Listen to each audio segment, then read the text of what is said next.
राधे राधे, जय श्री कृष्णा, जय श्री श्याम। श्रावण मास चल रहा है और श्रावण मास में है आज प्रथम रविवार।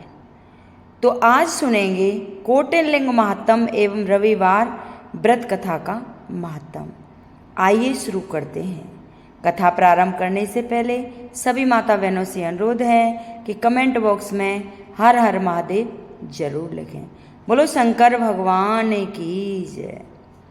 भगवान शंकर बोले, हे सनत कुमार, कोटिलिंग का महात्म्य तथा पुण्य का विधान बताना या वर्णन करना बहुत ही कठिन है। जब एक लिंग महात्म्य की कथा का वर्णन करना असंभव है तो कोटिलिंग के महात्म्य को कौन वर्णन कर सकता है। यदि मनुष्य में कोटिलिंग निर्माण करने की शक्ति ना हो तो उसे 1000 लिंगों का निर्माण करना चाहिए। यदि इसमें भी समर्थ ना हो तो 100 लिंग या फिर 1 लिंग ही श्रावण मास में बनवाना चाहिए। 1 लिंग के बनवाने से भी जीव मेरे पास ही निवास करता है। कामदेव के शत्रु भगवान शंकर का ओम नमः शिवाय मंत्र से पूजन करना चाहिए।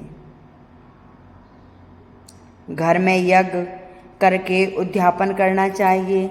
हवन करने के बाद ब्राह्मणों को भोजन कराना चाहिए। इस व्रत को करने से असमस्य में मृत्यु का भय समाप्त हो जाता है। इस मास का व्रत बंधत्व का हरण करने के संपूर्ण आपत्तियों को दूर करता है। रोग शोक संताप मिटाता है।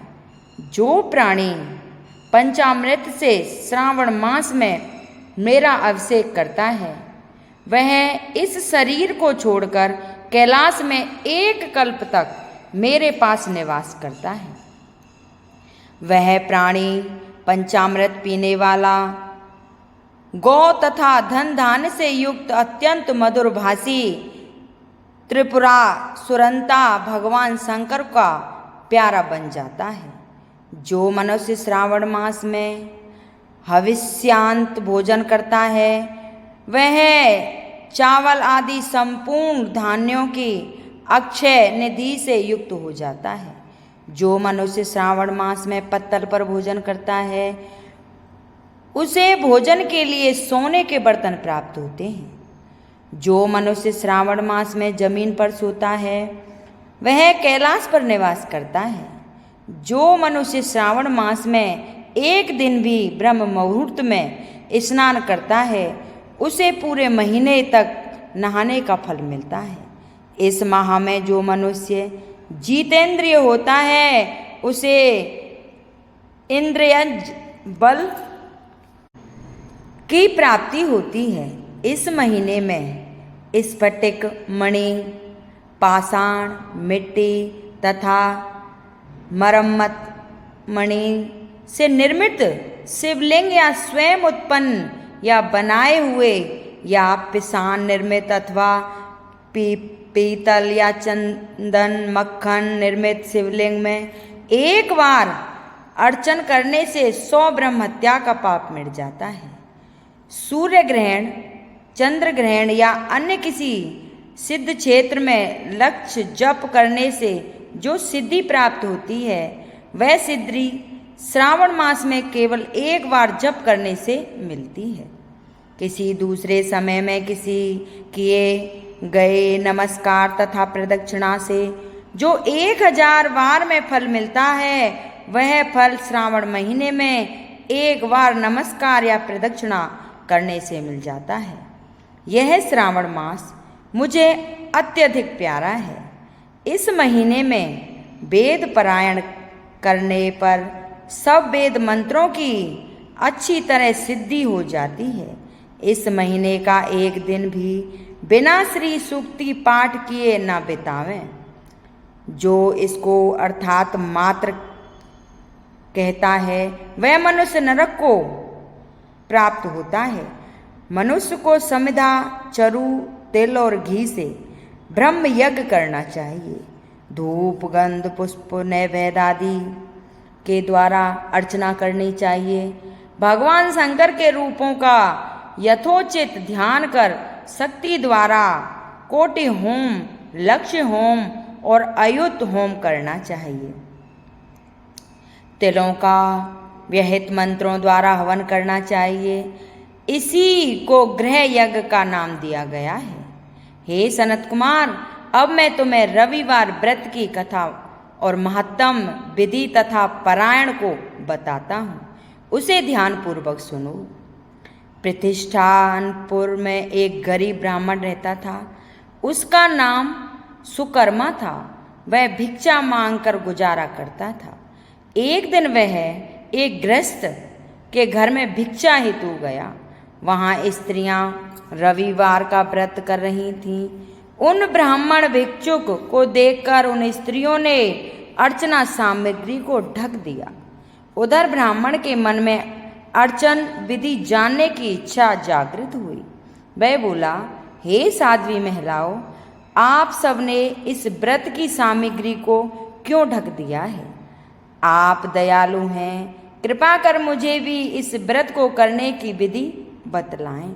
मैं अपनी दरिद्र अवस्था से दुखी हूँ। यह उत्तम व्रत श्रवण कर मैं भी इस व्रत को करना चाहता हूँ। इस व्रत के विधान तथा फल को मुझे भी आप बतलाएं।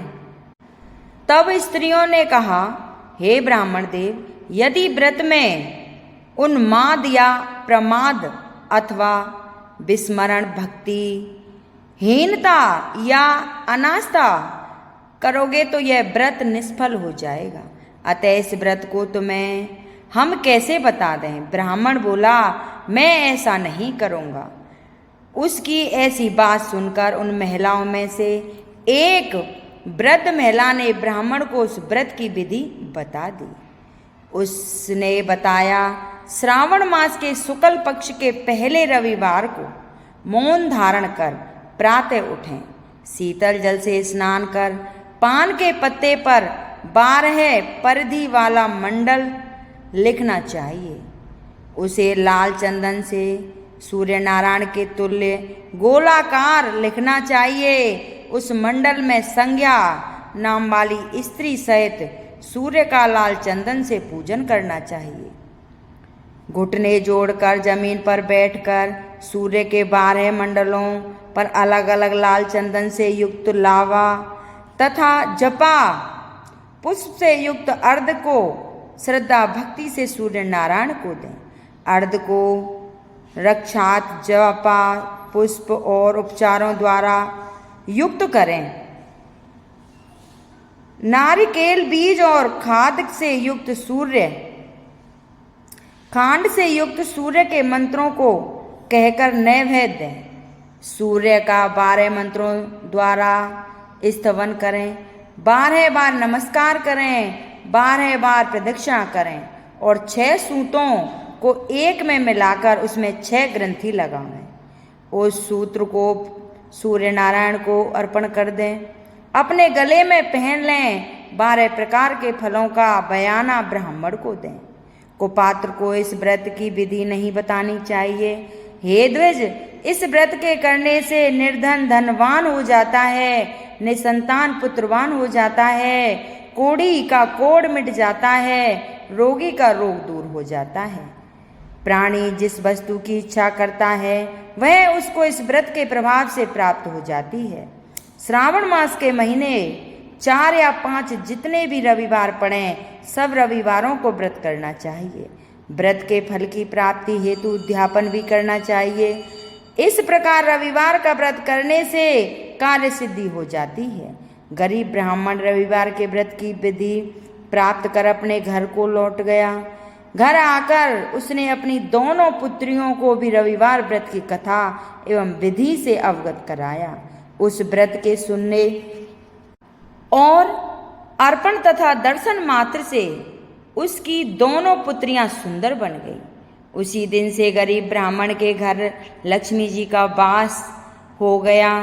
अब वह ब्राह्मण भगवान की कृपा से धन कुबेर बन गया। एक दिन वहां का राजा ब्राह्मण के घर के सामने से गुजर रहा था तो उसकी दृष्टि ब्राह्मण की रूपवती कन्याओं पर पड़ी। वह उनकी सुंदरता को देखकर ठगा सा रह गया। राजा ने उन कन्याओं से विवाह करने का निश्चय कर महलों को लौट गया।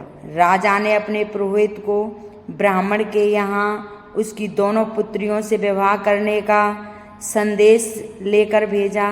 ब्राह्मण ने राजा का प्रस्ताव स्वीकार कर अपनी दोनों पुत्रियों का विवाह राजा से कर दिया। राजमहल में जाकर दोनों कन्याओं ने रविवार का व्रत किया और वे पुत्र पौत्र से युक्त हो गईं। हे सनत कुमार, जिस व्रत के सुनने मात्र से सब आकांक्षाओं की पूर्ति हो जाती है, इसके अनुष्ठान के फल का क्या कहना। तो ये थी रविवार व्रत कथा। जो भी सुनता है, पढ़ता है, उसकी सभी मनोकामना पूर्ण होती हैं। अगर ये मेरी कथा किसी को अच्छी लगी हो तो इसे लाइक करें, शेयर करें, सब्सक्राइब करें, जिससे सभी माता बहनों के पास पहुंच जाए। और कमेंट बॉक्स में हर हर महादेव जरूर लिखें। बोलो शंकर भगवान की जय।